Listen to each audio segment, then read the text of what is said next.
আসসালামু আলাইকুম রহমতুল্লাহি অবরকাতুহ। সম্মানিত দর্শক, বিএনপির জমানাতে মানে ২০০১ থেকে ২০০৬ সনে বিএনপির যে সকল নেতাদের যে দাপট ছিল, এটা একেবারে রাতারাতি মিউ মিউ পর্যায়ে চলে যায় যখন ১/১১ আসে। শুধু বিএনপি নয়, আওয়ামী লীগের নেতারা যারা এমনকি বিএনপি রাষ্ট্র ক্ষমতায় ছিলেন, তারপরেও ওই সময়টাতে গণতান্ত্রিক পরিবেশ এবং পরিস্থিতির কারণে যারা রাজপথে হুঙ্কার তুলতেন, সেই সমস্ত মানুষও ১/১১ দাপটে একেবারে রীতিমতো বিড়াল হয়ে গিয়েছিল। যা হোক, এরপর আবার আওয়ামী লীগ ক্ষমতায় এলো। বিএনপি প্রথম ২-৩ বছর বেশ দাপটের সঙ্গে তারা শক্তিমত্তা প্রদর্শন করল, বিশেষ করে রাজনৈতিক পরিবেশ পরিস্থিতি যতদিন অনুকূলে ছিল। ২০০৯ থেকে ২০১১ অবধি ৯, ১০, ১১ এই ৩টি বছর বিএনপি মোটামুটি একটা গণতান্ত্রিক পরিবেশ পেয়েছিল এবং আওয়ামী লীগের যে দমন পীড়ন, মামলা হামলা, এই জিনিসগুলো নিয়ন্ত্রিত ছিল। কিন্তু বিশেষ করে বিএনপির একজন নেতা জনাব ফারুক সাহেব, তো জয়নাল আবেদিন ফারুক, তার উপরে যখন সংসদ ভবনের সামনে পুলিশ আক্রমণ চালাল, বিপ্লব এবং হারুন তাদের নেতৃত্বে, এবং যদিও ওখানে মূল ব্যাপারটা ছিল কি, জনাব জয়নাল আবেদিন ফারুক তিনি আসলে পুলিশকে প্রভোগ করেছিলেন। দ্বিতীয়ত, ওই এই যে বক্তব্য, এই বক্তব্যটি কিন্তু যখন আমি আওয়ামী লীগের এমপি, তখন একুশে টেলিভিশনে হুবহু এই কথা বলেছি, এবং আজকের দিন আমি একই কথা বলতে চাই যে জয়নাল আবেদিন ফারুক সাহেব ওই দিন যে উগ্রতা দেখিয়েছিলেন, একজন সংসদ সদস্য হিসেবে তার সেই উগ্রতাটা দেখানো ঠিক হয়নি।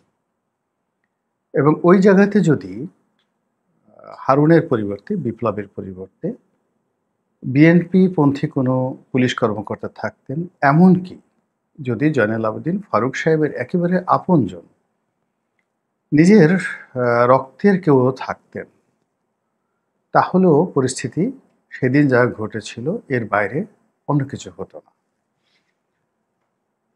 তো সেই যে ঘটনাটা শুরু হলো, তাকে পেটানোর মাধ্যমে হারুনের উত্থান হলো, বিপ্লবের উত্থান হলো, এর আগ পর্যন্ত কিন্তু হারুন এবং বিপ্লবের মতো পুলিশ কর্মকর্তাদের নাম আওয়ামী লীগের মধ্যে ছিল না।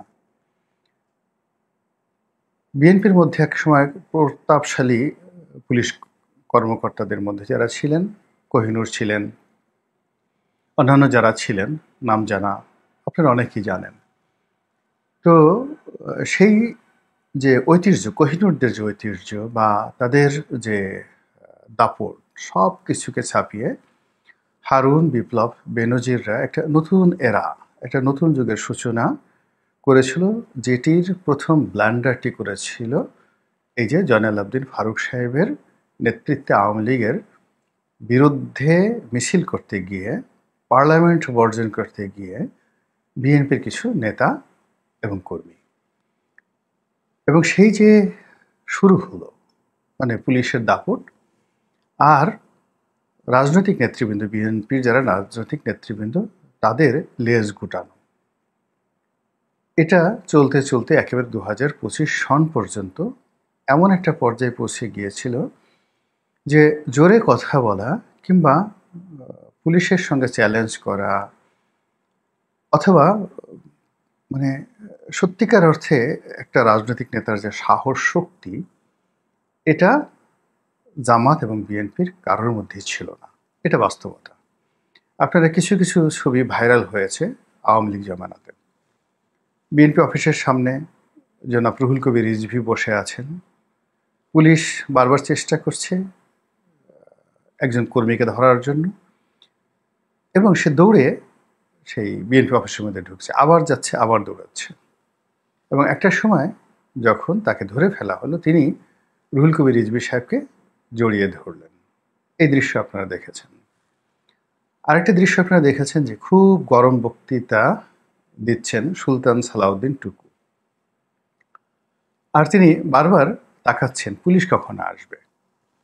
এবং যখন পুলিশ এলো তখন তিনি সেই বক্তব্য দেয়া বন্ধ করে যেভাবে পিছু টান দিলেন বা উল্টো দৌড় দিলেন, ওটাই ছিল ওই সময়ের রাজনীতির কালচার। এটা আমি এই দুজনকে, যেহেতু তাদের ভিডিও ভাইরাল হয়ে গেছে, সবাই জানেন। এই দুজনের কথা বললাম, কিন্তু একই ঘটনা সকলের ক্ষেত্রে প্রযোজ্য, এমনকি আমার ক্ষেত্রে প্রযোজ্য। যদি আমি ওরকম পরিস্থিতিতে পড়তাম, হয়তো আমি ওরকমই করতাম। তো এইরকম যখন একটা অবস্থা চলছে, তখন তো আসলে বিএনপির একটা কিছু বলতে হবে। আমি 2018 সালে বিএনপি নির্বাচন করেছিলাম। টেলিভিশন টক শোতে যেতাম, এখনও যাচ্ছি। কিন্তু ওই সময়টিতে নিজেকে বিএনপি নেতা হিসেবে আমি পরিচয় না দিলেও মিডিয়াগুলো বিএনপি নেতা হিসেবে পরিচয় দিত। কিন্তু এই অভ্যুত্থানের পরে, অর্থাৎ শেখ হাসিনার পতনের পরে, আমি আর নিজেকে বিএনপি নেতা হিসেবে পরিচয় না দিয়ে রাজনৈতিক বিশ্লেষক বা লেখক হিসেবে পরিচয় দেই। তো যেহেতু বিএনপিকে রিপ্রেজেন্ট করতাম, এই জন্য বিএনপির পক্ষে কথা বলতে হতো। আর এখন নিরপেক্ষ দৃষ্টিকোণ থেকে কথা বলি, এর কারণ হলো যে এখন তো আওয়ামী লীগ নেই। বীরত্ব দেখানোর মতো কোনো প্রয়োজন নেই। তো যখন দেখানো দরকার ছিল আওয়ামী লীগ জমানাতে, তখন যে জিনিসগুলো দেখিয়েছি, এটা আপনারা সাক্ষী। ভালো মন্দ, ভালো হোক মন্দ হোক, আপনারাই বিচার করবেন। তো সেই সময় আওয়ামী লীগের তুখোড় বড় বড় নেতা, যারা সেই যাদের সামনে আসলে কথা বলাটাও ওই মুহূর্তে একটা বিরাট ঝুঁকির বিষয় ছিল। তো তাদের সঙ্গে যখন কথা বলতাম সবার সমিতির সেমিনারে, টক শোতে, তখন মাইল্ডলি, এখন যেভাবে খুব ভদ্রভাবে কথা বলছি, ঠিক ওই সময়টা তো অনেক কঠিন কঠিন কথা বলতাম, যে কথা বলার জন্য আসলে খুব ঝাঁকি দিতে হতো না শরীর, বা একেবারে জিহাদি কোনো জোশ দেখাতে হতো না। কিন্তু খুব নরম ভাষায় কথা বলেই দেখা গেল তাদের অনেকের ঘাম ছুটিয়ে দিতাম। একবার কথা হলো যে বিএনপি কেন পারে না, বিএনপি কেন ভয় পায়। তো আমি বলেছিলাম যে আসলে বিএনপি একটা ভদ্রলোকের দল। জোরে কথা বলা, বেয়াদবি করা, উগ্রতা দেখানো আসলে বিএনপির রক্তের মধ্যে নেই। বিএনপির যারা প্রতিপক্ষ, তারা যতই দাপট দেখাক না কেন, ওটা তাদের একটা পারিবারিক শিক্ষা। ওভাবেই তারা বড় হয়েছে, ওভাবেই তারা রক্তের মধ্যে উগ্রতা পোষণ করেছে। কিন্তু বিএনপি এই জিনিসটা হয়নি। আমি বললাম যে দেখুন, এত কিছুর পরও তো বেগম জিয়া কখনো বাজে কথা বলেননি। এত কিছুর পরও তারেক রহমান সাহেব তো কখনো বাজে কথা বলেননি। তারপরে বিএনপির অন্য 10 জন নেতা যারা সিনিয়র, আব্দুল সালাম তালুকদারের কথা, কে এম ওবায়দুর রহমান সাহেবের কথা, খন্দকার দেলোয়ারের কথা, তাদের কারোর মুখে, এমনকি মির্জা ফখরুল সাহেবের মুখে কখনো বাজে কথা কেউ কখনো শুনেনি। তো এই কথাগুলো বলতাম, এবং একই সঙ্গে জামাতের প্রশংসা করতাম, যেহেতু বিএনপি জামাত এখন অ্যালার্ট ছিলেন, এবং জামাতের যে ভালো ভালো দিকগুলো, ওই সময়টাতে জামাতকে নিয়ে কথা বলা, বিএনপি নিয়ে কথা বলা যেত, কিন্তু জামাতকে নিয়ে কথা বলা, পিনাকিকে নিয়ে কথা বলা, সেফায়েতুল্লাহ সেপুকে নিয়ে কথা বলা, এটা রীতিমতো ফাঁসির ঝুঁকি ছিল এবং গুম হওয়ার ঝুঁকি ছিল। কিন্তু কথাগুলো কৌশলে লিখেছি এবং বলেছি। তো সেই যে বক্তব্য, সেই বক্তব্যটা এখন এসে ঠিক এই গত 14 মাসের ব্যবধানে একেবারে রিভার্স হয়ে গেছে। এখন জামাত এবং বিএনপি 2009 থেকে 2025 সনে যে ভদ্রতা দেখাতেন, যে বিনয় দেখাতেন, তারপরে যে আনুগত্য দেখাতেন, এবং অবস্থা দৃষ্টে মনে হতো এদেরকে দয়া করা, করুণা করা আসলে আওয়ামী লীগের উচিত, ঠিক একই কাজ এখন আওয়ামী লীগের লোকজন কিন্তু করছে। বাংলাদেশে আপনি দেখবেন যে এই 1 বছর আগে যে সমস্ত মানুষের কণ্ঠ ছিল রয়্যাল বেঙ্গল টাইগারের মতো, তাদের এখন কণ্ঠ মানে স্তব্ধ হয়ে গেছে, শোকে পাথর হয়ে গেছে। যাদের শরীর একেবারে তুলতুলে ছিল, সেই তুলতুলে শরীরগুলো এখন পালাতে পালাতে মানে পেশিবহুল হয়ে গেছে। যাদের ডায়াবেটিস ছিল, ডায়াবেটিস ভালো হয়ে গেছে। যারা দৌড়াতে পারতেন না, তারা এখন দৌড়াতে পারেন। যারা ঘর থেকে বেরোতে পারতেন না, চৌকি থেকে বা খাট থেকে যারা নামতে মানে অন্যের সহযোগিতা নিয়ে তারা এখন দিতে আসছে, তারা পাহাড়ে উঠে যাচ্ছে, জঙ্গল পেরিয়ে যাচ্ছে।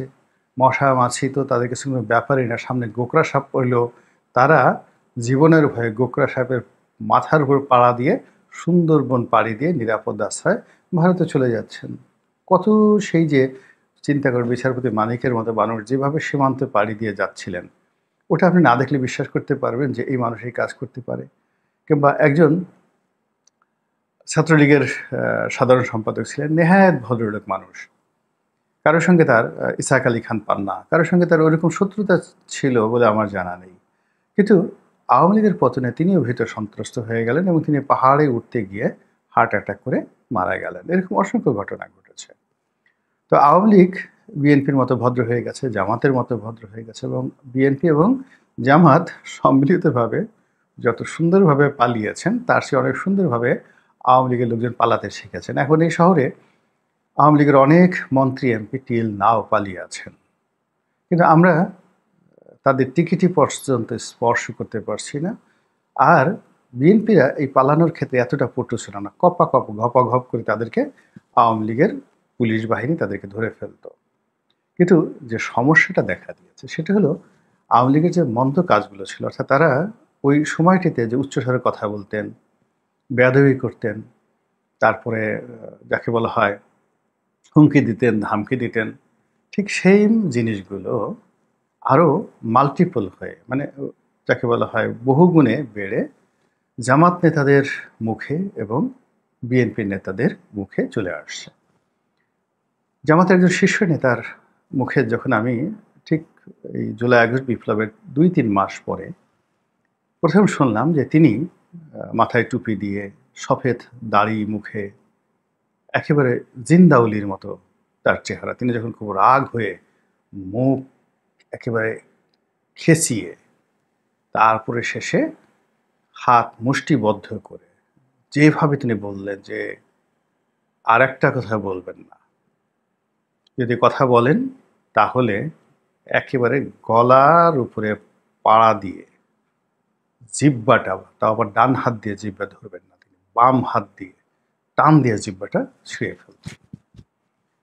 তাই আমি বললাম যে এ কি আল্লাহ, কয়দিন আগে লা ইলাহা ইল্লা আনতা সুবহানাকা ইন্নী কুনতু মিনাজ জালিমিন দোয়া ইউনূস পড়তে পড়তে যার জীবন শেষ হয়ে গেল, এবং এইভাবে যদি শেখ হাসিনা বছর খানেক থাকতেন, এই লোক বাঁচতেন কিনা সন্দেহ। তার এত কুয়াতুল মুসলিমিন কোত্থেকে আসলো, আমি অবাক হয়ে গেলাম। কিন্তু আবার ৬ মাস পরে দেখা গেল বিএনপির অনেক নেতা যে ভাষায় কথা বলছেন, তার মধ্যে আমার অনেক প্রিয় একজন নেতা, আমি দেখলাম যে তিনিও ঠিক সেই জামাত নেতার মতো কথা বলছেন, তবে তিনি গলার উপরে মানে পাড়া দিতে চাননি। তিনি শুধু কথা বলেছেন যে টান দিয়ে জিহ্বা ছিঁড়ে ফেলব। এখন এই যে টান দিয়ে জিহ্বা ছিঁড়ে ফেলার যে সংস্কৃতি বা জিহাদি জোশ, এই যে দক্ষিণপন্থী মনোভাব, যে উগ্রতা, সে উগ্রতা হলো যে আমার মতের বিরুদ্ধে যাওয়া যাবে না, আমার হুকুমের বাইরে যাওয়া যাবে না, কথা বলা যাবে না, আমি যা বলবো সব কিছু ঠিক ঠিক বলতে হবে, আর আমি যা কিছু বলবো আপনাদেরকে জিজ্ঞাসা করবো এগুলো ঠিক, সবাই পিছন থেকে বলবেন সব ঠিক আছে। আমি বলবো, চিৎকার করে আপনারা বলুন, চিল্লাইয়ে বলুন, এটা কমন শব্দ। এখন মিজানুর রহমান আজহারিকে এই কথা শিখিয়ে দিয়েছেন তারেক মনোয়ারকে এই কথা শিখিয়ে দিয়েছেন দেলোয়ার হোসেন সাঈদী সাহেব, কিন্তু এখন এটা রাজনীতির ময়দানে খুবই জনপ্রিয়। চিল্লাইয়ে বলেন, চিৎকার করে বলেন ঠিক আছে কিনা, ঠিক ঠিক ঠিক। তো এই যে ঠিক ঠিকের যে রাজনীতি, জিহ্বা টান দিয়ে ছিঁড়ে ফেলার যে রাজনীতি, তারপর গলায় পাড়া দেওয়ার যে রাজনীতি, এই রাজনীতি নিয়ে বিএনপি এবং জামাত আসলে কি তার গন্তব্যে বা মাকামে পৌঁছাতে পারবে? দুঃখজনক হলেও সত্যি, কখনো সেটা সম্ভব হবে না। যে কারণে বিএনপির পতন হয়েছিল ২০০১ থেকে ৬, সেই পতনের কারণগুলো আওয়ামী লীগ ১৫ বছর ধরে অনুসরণ করেছে। আবার ১৫ বছর আওয়ামী লীগের যে কর্মের কারণে তাদের পতন হয়েছে, গত ১ বছর ধরে প্রতিটি পক্ষ একটি কুকর্ম পরিত্যাগ করেনি, বরং সেগুলোকে আরও কত সুন্দরভাবে রঙে ঢঙে সঙে সেগুলো বাস্তবায়ন করা যায়, সেই কাজগুলো করে পুরো দেশকে এমন একটা রসাতলের দিকে ঠেলে দেওয়া হয়েছে। স্বয়ং আল্লাহ রাব্বুল আলামিন যদি কোনো অবতার পাঠিয়ে আমাদেরকে উদ্ধার করেন, তাহলে হয়তো আমাদের যে অন্যায়, আমাদের যে দুরবস্থা, এটার একটা সুরাহা হবে। অন্যথায় বনী ইসরায়েল জাতিদের মতো পুরো দেশ জাতি আমাদেরকে যে কত অনন্তকাল ধরে এই অরাজকতা, অভাব, অভিযোগ এবং নিরাপত্তাহীনতার মধ্যে কাটাতে হবে, একমাত্র মালিকুল মুলক তিনিই জানেন। মহান আল্লাহ আমাদের সবাইকে হেদায়েত দান করুন এবং হেফাজত করুন। আসসালামু আলাইকুম ওয়া রাহমাতুল্লাহি ওয়া বারাকাতুহু।